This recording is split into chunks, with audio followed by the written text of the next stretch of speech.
Hey everybody, Indy here. We're going to continue with RPG a Day.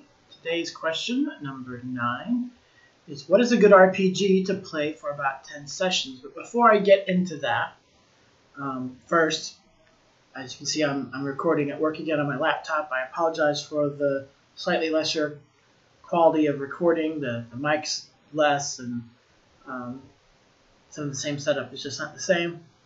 Not as interesting as the background as our bookcases, but number 5, Dave 5's question, I completely forgot that the question was about which RPG cover best captures the spirit of the game. And I think that does maybe say something about me, because I remember Rift's cover, the original main book, and I remember, and several of its other books, and I remember the Advanced Marvel TSR covers, because those were pretty much just like a bunch of characters flying at you from the center of the background, the perspective. And I remember some of the Rolemaster covers, but not even all of those. I can't tell you anything about a D&D cover, or much of anything about any of these other systems over here. Earthdawn is just a symbol. And some of those were convention games where I didn't have the book anyways. You know, I've seen a few books in the store, but I don't really remember a whole lot of them. So I think that tells you something about me, is that it's not the primary image that people are putting up that is really impactful to my feelings about the system. So there's that. So to get back to question 9, I think the question about what system to best play if you're going to play 10 sessions, it's really kind of more of a question of intention. Like Runeslinger's intentions. I think your name's always going to be associated with those. Player first intention, story first intention, character first intention, and what is it, world first or setting first intention? I think this answer is going to really depend a lot on that. And I don't, and is this going to be a beers and pretzel games, as some people call it? Then I think that's going to have a large impact on this as well. So what's the tone and what's the intention that's desired? If you wanted, say, a really deep, thoughtful, intriguing game, I think I would go for either Call of Cthulhu or Shadowrun, one of those two. And the GM, can make an arc that goes about, that goes 10 sessions long. Maybe it's all just one adventure or one story or one mystery. That'd be pretty interesting. That could get really deep. If you're looking more for the dungeon crawler, I'm thinking some of the OSR systems might be really good for that.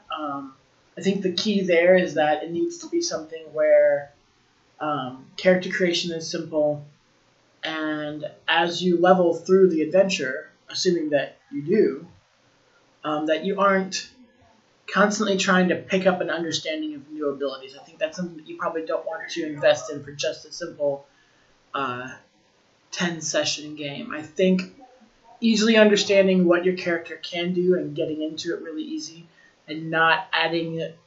Like, you can add more things as long as they're quick and easy to understand. I don't think necessarily that Rolemaster might be a good system specifically for the 10 session concept. If you like Rolemaster and everyone likes Rolemaster, then great, use it. But leveling every 2 to 3 sessions, I mean, you'll basically see growth in skills. But I don't think there's anything particular about the system that would say, hey, this is a good long adventure, short campaign kind of length system. I'm thinking games that you can really just get into easily.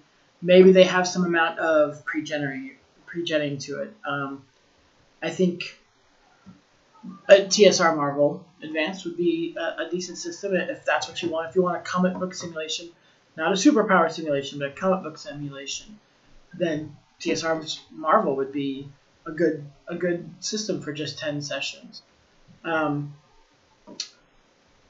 want to say Dragon Age. Again, this is all my limited experience, right? The Dragon Age that I've run, that could be, but I think you might have to have more pre-gen and pre-pathed characters for that, because I something we were feeling in the last couple sessions as they leveled again the third time or whatever was that maybe it takes a little bit more foresight as to understanding what requirements are out there for what higher abilities that you'd be interested in getting into.